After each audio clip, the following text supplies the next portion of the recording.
Welcome to Beers with the Bros, and welcome to our first kind of side quest episode here. This is not a part of the official podcast, but something we want to do on the side.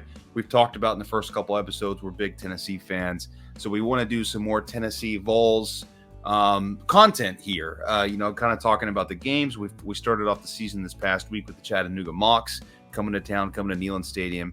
So figured we'd do a fun little recap here. As far as how the game went. I know there's a lot of excitement for the Nico Iamaleava era to begin here this week. And it came out, it happened. A lot of fun things to talk about here, boys. Yeah, I love the Bagiaga. The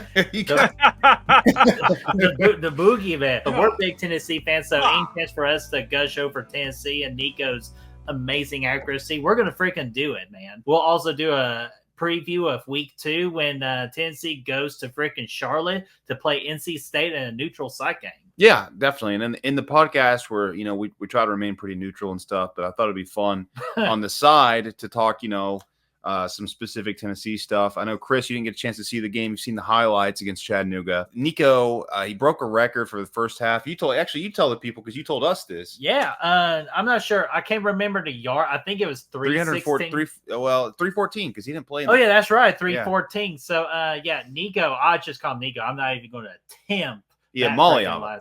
I'm not going to. I'm not going Iamaleava. to. Yeah. He's just Nico in my heart. So Nico threw for 314 all in the first half. Because again, like Brad alluded to, he didn't play in the second half. He actually broke the school record for most passing yards in a first half ever. So he beat Tyler Bray, Tyler Bray was the original record holder when he was at 313. Nico got it at 314. I'm glad we can erase. And Tyler Bray, he was, a fine quarterback. He had some good, but I'm just glad we can erase that era from our record books, at least in this segment, because it's just a bad time as a Tennessee fan. So he was 22 of 28 yards, 314, or 22 of 28, 314 yards, 3 touchdowns in the first half alone. That's the best thing you can ask for. High accuracy from the quarterback, good yards after the catch from a receiver. But, either way you want to look at it, who you want to attribute it to, our offense was operating at a level that we've needed the past 2 years, and I love it, dude. I think it's great. Well, we did go deep a couple times. We were able to actually hit those deep balls that we weren't able to necessarily hit last year because a lot of times they were overthrown by Milton. And I like the guy, Milton. Yeah. But, what's your nickname for him? Overthrow Joe. That's Overthrow Joe. So I like the guy, Milton. I really did. But, he just, I feel like our offense, and I know this is Chattanooga, and I don't want to get too excited about it, but I feel like our offense was much more in sync this year in this game than we were at any point last year because I felt bad for our receivers last year because they kind of looked bad last year. They were dropping, but this year they got a guy that can hit them and hit these accurate throws and make them look good. And I really feel good about that. And because I know, Chattanooga, sure, but compare this to the Austin P game last year. We had time, we couldn't pull away from them the whole game. We started a drive in the red zone, couldn't get a touchdown. And in this game, we were basically and Chattanooga is not a bad team in the FCS. Yeah, right. Because as to this game, they were the number 8 team in the FCS, so top 10 team in Division 1 2A, and that's a big deal. So, and that's why I really liked about this game too, because this was the first time ever Tennessee had the whole mindset and the presence of hey, we don't care if it's Chattanooga, we don't care if it's Ohio State, we're gonna go in, we're taking care of our damn business. And dadgummit, they took care of their business immediately right away. Yeah, and I'll tell you one thing I liked a lot. Dante Thornton, 3 receptions, 105 yards, 2 touchdowns. He looked a lot like what I expected last year. We didn't really get to see much of outside of that Missouri game last year. Oregon transfer too. Yes, solid. Kind of a lackluster season last year, other than that epic touchdown he got against Missouri, which we ended up getting blown out. But this is kind of what I expected from him last year. And I think having Nico there helps. Same thing, Dylan Sampson taking over the lead, running back role. Slayed it, man. He had 12 carries, 124 yards, 3 touchdowns. Looks great. I think all these guys, there's a lot of NFL caliber players on our offense right now. Yeah, and can we just do a special, a special tip to the hat to our offensive line too for creating all those holes and protecting Nico? Absolutely. Again, I know it's Chattanooga, but even Chattanooga has definitely one of the best defensive line players in Division 1 2A from what the commentators were stating too. So again, big props to that. But also just one of my favorite plays of the game that just describes the accuracy of Nico. It was that one, it looked like it was going to be overthrown, but it's exactly where Nico wanted it to do. So that only Brew McCoy could have made that catch. And freaking Brew just stretching out like that and just bam, the ball hits right there. Dude, Nico, just the accuracy, it got me saying some things probably inappropriate in the group chat there. I'll even sexy, man. This right here. Ooh. Yeah, from freaking American Psycho, Christian Bale, Patrick Bateman. Yeah, so just ooh, that's so sexy. Just a lot of things we didn't see a lot of last year. Made it look easy, up 45-0 at half. Love to see it. And then, the stadium basically cleared out at that point. It was hot as hell that day. Yeah. So, we saw that. But overall across the board, Brew McCoy coming in, six receptions, 89 yards. From that leg injury, I didn't know if he'd ever play again last year. And he came back strong this year. Same thing, Squirrel Light looked good. He didn't have a lot of action, but he still looked good. And, I'll tell you one thing. I was really impressed with Holden Stays, tight end that we got from Notre Dame and the transfer portal came in. I thought he looked good, and I think he's going to continue to improve. Yeah, and then, of course, the defensive side of the ball, too.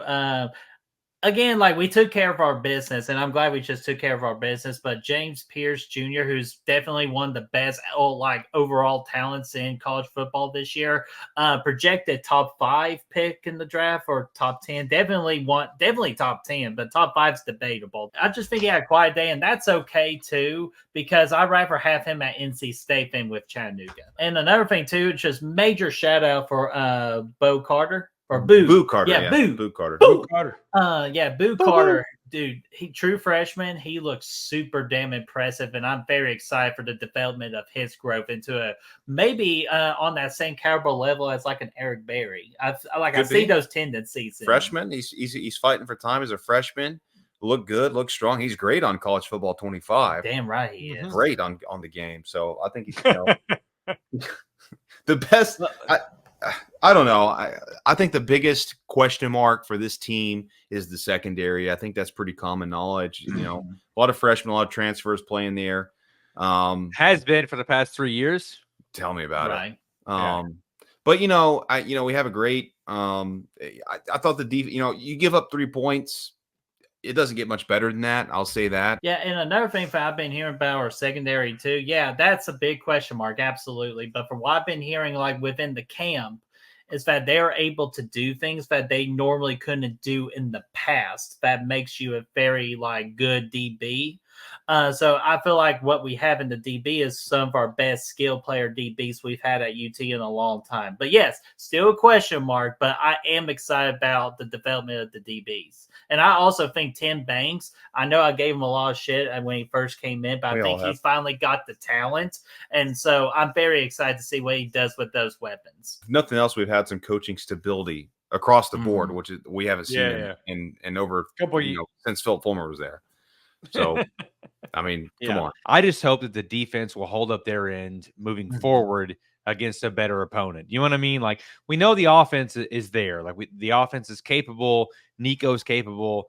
We have the personnel there to get the job done. I'm just hoping that the defense moving forward against a better opponent will hold up. Does that make sense? No, that makes sense because even the commentators describe that in order to be successful in the SEC or just in college football, you had to have depth along the defense, like both sides of the ball, of offensive and defensive line. And they even compliment Tennessee having the deepest roster on that defensive line, not just for the SEC, but also for the nation too. So we are putting ourselves in a very good place. But I feel like now, and I've even talked to you guys, we got the pieces, we got the coach, we got the atmosphere, we got everything going for us for the University of Tennessee. The recruiting's been hot. We've been on a roll. We just have to turn all this into wins. And I really hope we can start it with this year too. Let's play execution, baby. What happens.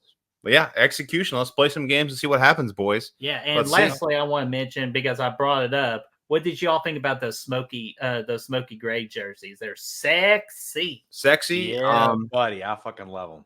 They're good looking, right? And I think again, I like the ones that last year too from Austin P. But again, they have a sour taste in my mouth because of how shitty that game was. But these are different. They got these the are Tennessee different. logo. I know they got the logo. Yeah. I like these. They got installed in NCAA now, so you can rock out the smoky grays. They look good. They look good, and I don't even care that we used them on FCS team because I just feel like it's nice to bring out the classic orange against the real opponents. You know, when you bring in the real wholehearted classics, you know it's a real game, right? Yeah. It's on. It's kind of like, and I love that too because it's like the Titans when you know they're playing the fucking when they wear the Oilers jersey, you know it's a big game. So it's kind of the same thing here, and honestly, I love that because that gets my excitement level through the fucking roof. Feel better.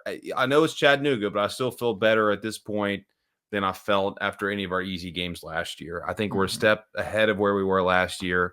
And we'll learn a lot this week at NC State. We'll do a preview episode here pretty soon just to kind of talk more into detail about that. But I feel good about it. Yeah, and actually, but because I know we're getting close to wrapping up this recap here, I want to do something fun for each of these recaps or for like each of the stuff right here. What would you like a letter grade? How would you grade the Tennessee Volunteers in this opening matchup? I'd have to go A. I mean, you can't do really any better than 69 points and only giving up 3. Like, especially considering the fact that the starters were only in for a half. Like, I know, again, their mistakes happen, but overall, you can't ask for really anything more than that. Yeah. With me, Bo, the first half with our starters, A+++++. Yes. The second half, there's some development issues. Like I'm not a big fan of our quarterbacks that played in the second half. No, same. I think we're in trouble if Nico goes down. If Nico, Merklinker, I like more than Gaston Moore. Knock on wood there. Yeah. Or actually, knock on wood. Knock on a lot of wood. Yeah. Whoa. Yeah. Hell. So for the second half performance, I say A-. So that averages out to an A. So I agree with Brad. Give him an A. You know, it's difficult to say because of the opponent, right? Mm-hmm. But I like what I saw. I think that the offense was firing, man. I really just and it has been, honestly. I mean, it's better this year. I believe more in Nico than Overthrow Joe, all those things. I'm more curious to see how the defense holds up against a true opponent. Okay. Right. That's the biggest test for me personally. But I think the offense is firing on all cylinders, and week 1 was an A for me. An A+. I think we handled business against a weaker opponent. That's great. Let's see what we do next week.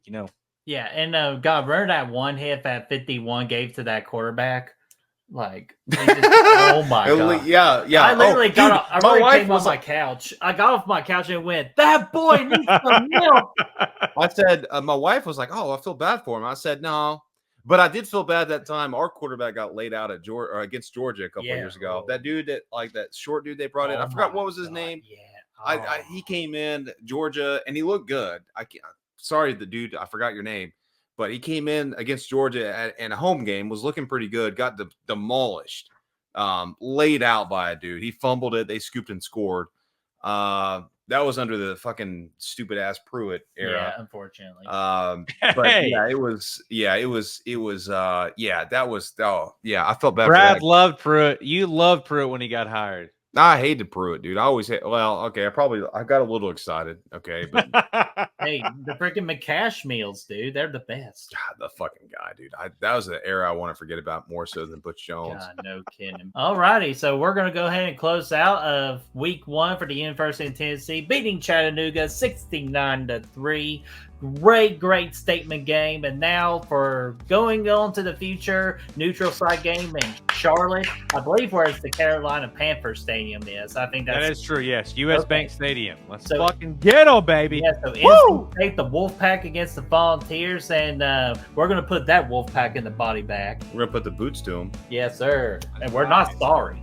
So we're gonna go ahead. We're coming out here. Me and Brad will be back later with the preview for NC State and Tennessee, and we will see you all next time.